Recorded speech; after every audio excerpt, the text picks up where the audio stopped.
Mfowethu unombhalo la ekhanda awukuveza lo mbhalo mfowethu awusichazele kwenzakalani lapha indoda inentombi eyodwa kwenzakalani lapha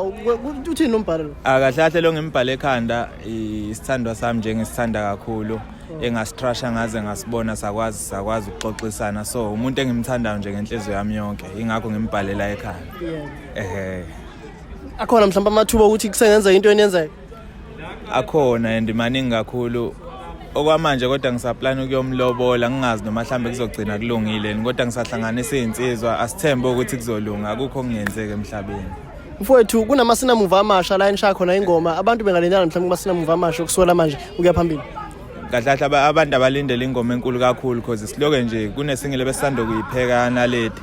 nakhona futhi kunengoma futhi esiza nayo kodwa ngeke ngisho ifeature yakhona because sesizodila nama single then next year sobe sesibuya ngealbum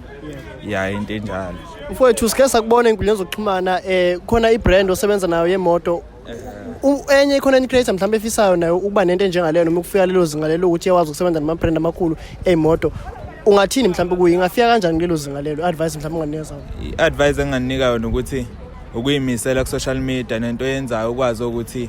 ungabi nandaba nabantu uhlale uye into mawufisa nje ukuyenza uyenze ungabi nandaba because abantu bazokuthuka bezebeke njengami nje kade babeloke bengithuka then ngathathwa kaSuzuki banginika imoto batheme beqeda kunginika imoto base bengenza imanager ama content creator ekutheni ngibe khona ngiloke nje ngihola njalo ngenyanga lokho lawo masente engiwatholayo